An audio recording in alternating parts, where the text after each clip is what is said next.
जय हिंद दोस्तों, स्वागत है आप सभी का हमारे यूट्यूब चैनल BN अकाउंटिंग पे। चर्चा हो रही थी कक्षा 11 के इकोनॉमिक्स की, चैप्टर नंबर 1 की, और आज ये चैप्टर समाप्त होने वाला है। तो चलिए इसके अंतिम मुद्दे को विस्तार से समझते हैं। तो इसका जो अंतिम मुद्दा है वो यह है कि अर्थशास्त्र विषय का महत्व, अर्थशास्त्र विषय का हमारे जीवन में क्या महत्व है, यह दर्शाने का यह दर्शाने के लिए मुद्दा बताया गया है। तो अर्थशास्त्र विषय का जो महत्व है वो 3 प्रकार से हमारे जीवन पे देखने को मिलता है। सर्वप्रथम व्यावहारिक महत्व, आर्थिक महत्व, और तीसरा जो महत्व है वो है व्यावसायिक महत्व। ये 3 मुद्दे आज हमें पढ़ने हैं, और चलिए इस मुद्दे की सुंदर शुरुआत करते हैं और इस मुद्दे को ख़त्म करके हमारे चैप्टर को भी समाप्त करते हैं। तो सर्वप्रथम इन 3 मुद्दों में से पहले मुद्दों की बात करें, यानी पहले मुद्दे की बात करें तो व्यावहारिक महत्व किस प्रकार से। तो अर्थशास्त्र अपने दैनिक जीवन के साथ जुड़ा हुआ है। जाहिर सी बात है, अर्थशास्त्र जो है वो हमारे दैनिक जीवन के साथ जुड़ा हुआ है। अर्थशास्त्र का अध्ययन हमारे व्यवहारिक ज्ञान और व्यवहार को नीचे दर्शाए अनुसार प्रभावित करता है। अर्थशास्त्र से हम किस प्रकार का ज्ञान प्राप्त करते हैं और वो किस प्रकार हमारे ज्ञान को प्रभावित करता है, वह कुछ इस प्रकार दर्शाया गया है। सर्वप्रथम अंतर्राष्ट्रीय घटनाएं, अंतर्राष्ट्रीय घटनाओं के साथ अर्थशास्त्र हमें सीधा जोड़ता है। वर्तमान समय में आर्थिक प्रश्न है, अंतर्राष्ट्रीय मुद्दे को असर करते हैं। अमेरिका सुपर पावर क्यों है, हमें क्या पता। खनिज तेल के भाव में कमी वृद्धि क्यों होती है, मुझे क्या पता होगा इसके बारे में।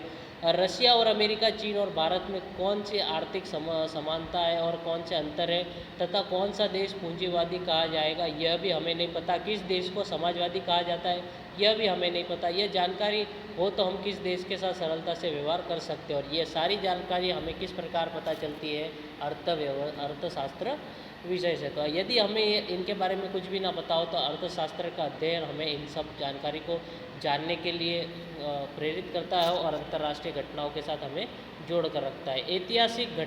ऐतिहासिक घटनाओं की बात करें तो सबसे पहले जो अंग्रेज़ थे वो हमारे इंडिया में आके तेज प्रथा और गरम मसाले अपने इंग्लैंड ले गए। इंग्लैंड में उनको खाने में मज़ा आया, स्वाद मिला, तो उन्होंने बोला कि नहीं भैया, हम तो वहाँ जाएंगे और व्यापार करेंगे। फिर इंडिया आए, इंडिया में आके व्यापार करना शुरू किया, व्यापार समझा, और हम सब इंडियनों को बंदी बना के हमारी पथारी पैर के चले गए। तो ये तथा छोटी सी इसके बारे में चर्चा। अब इसकी विस्तृत चर्चा करें तो ऐतिहासिक घटनाएं की बात करें तो तेज पत्ता और गरम मसाले के भाव बढ़ने से इंग्लैंड के व्यापारी ने ईस्ट इंडिया कंपनी की स्थापना की और भारत में आकर व्यापार किया और तत्पश्चात शासन किया। रोजगार और उद्योग धंधे में मंदी तथा कर के ऊंचे दर के बोझ से भारतीय प्रजा ने अंग्रेजों के शासन का विरोध किया। विश्व के तमाम देशों में भाव वृद्धि करके ऊंचे कर के दर में कमी जैसे आर्थिक परिबल बड़े पैमाने पर राजनीतिक अराजकता का सर्जन करते हैं। अर्थशास्त्र के अध्ययन में ही इस प्रकार के ऐतिहासिक राज्य के घटनाक्रम को समझा जा सकता है।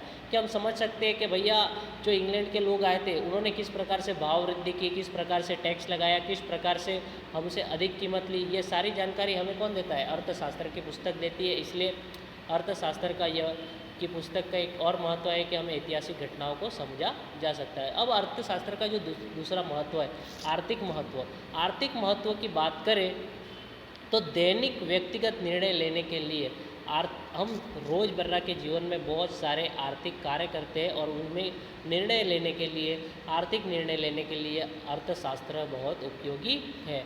अभिनेता, डॉक्टर, वकील, गायक, शिक्षक भी आर्थिक निवेश करते हैं। जाहिर सी बात है, सबके सब आर्थिक निवेश करते हैं। प्रत्यक्ष रूप से आर्थिक प्रवृत्ति में शामिल न हो ऐसे लोग भी बचत, पूंजी निवेश, खर्च और आय की प्रवृत्ति के साथ जुड़े होते हैं। अब ऐसा होता है कि कुछ लोग निवेश करना पसंद नहीं करते, परंतु वो बचत तो करते हैं।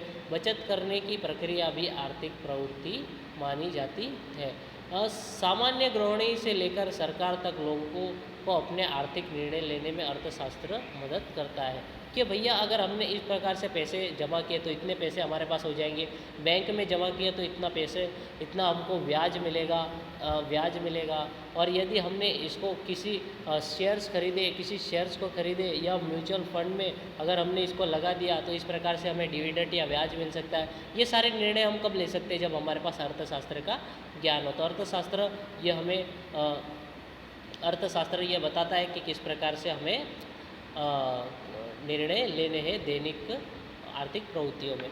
सरकार की नीतियों को समझने के लिए अब सरकार तो ऐसे ऐसे आंकड़े सामने ला के रख देती है कि हमें कुछ भी समझ में नहीं आता, परंतु इन सारी चीज़ों को हम किस प्रकार से समझ सकते हैं? अर्थशास्त्र की सहायता से। भारत जैसे देश में सरकार की मुद्रा नीति तथा राजकोषीय नीति या पूर्ण आर्थिक नीति हमारे दैनिक जीवन पर गंभीर असर पैदा कर सकती है।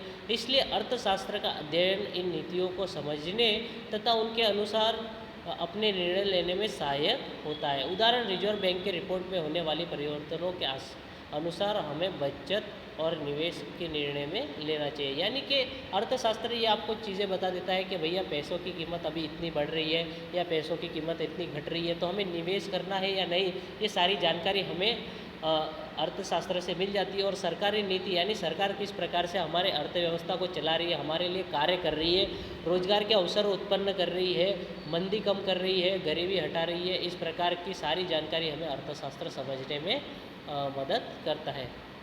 अंतिम जो मुद्दा है व्यवसायिक महत्व, आय और खर्च, मांग और पूर्ति, ये तमाम विषय व्यवसाय के साथ जुड़ा हुआ है। जाहिर सी बात है, आय खर्च हम कहाँ करते हैं? हमारे व्यवसाय धंधे में करते हैं। पूर्ति और मांग ये कहाँ होती है? व्यवसाय के साथ जुड़ी हुई है। अर्थशास्त्र का अध्ययन प्रत्येक व्यवसाय की आर्थिक गणना के मदद के रूप में होती है। यानी प्रत्येक गणना करना हो तो अर्थशास्त्र की मदद आपको लेनी ही पड़ती है। वस्तु या सेवा का कीमत निर्धारण, साधन तथा कच्चे माल का क्रय विक्रय, श्रमिकों या कर्मचारियों का वेतन निश्चित करना जैसे तमाम विषयों के निर्णय में अर्थशास्त्र का अध्ययन मददरूप होता है। यानी यदि आपको कंपनी का छोटा से छोटा काम करना है, अपने व्यवसाय के छोटे से छोटे काम को लेकर भी आपको अर्थशास्त्र का अध्ययन करना ही पड़ता है। अर्थशास्त्र कहीं ना कहीं वहाँ पे कार्य करता ही होता है। तथा उदाहरण देखें तो तीव्र स्पर्धा वाले बाजार में कीमत कम करके ग्राहकों को आकर्षित किया जाता है। यानी मान लीजिए ए और बी, यह दो पास पास में दुकानें चला रहे हैं चप्पल की, परंतु ए जो है वो 200 रुपये जोड़ी बेच रहा है और बी ने भाव घटाकर 180 रुपये कर दिए।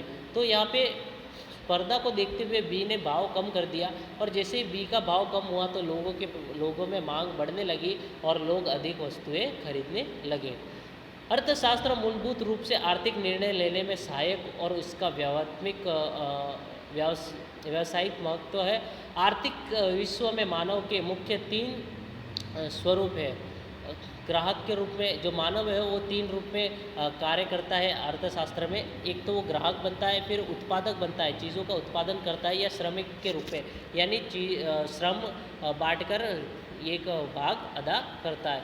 तो इन तीनों स्वरूप में उसे कम से कम रकम का भुगतान करके अधिक से अधिक लाभ कमाने का प्रयत्न करना होता है, और आर्थिक सिद्धांत यह उन्हें मदद करता है। अब उन्हें क्या करना होता है कि हम कम से कम भुगतान करें और अधिक से अधिक लाभ प्राप्त करते हैं। तो ग्राहक क्या होता है?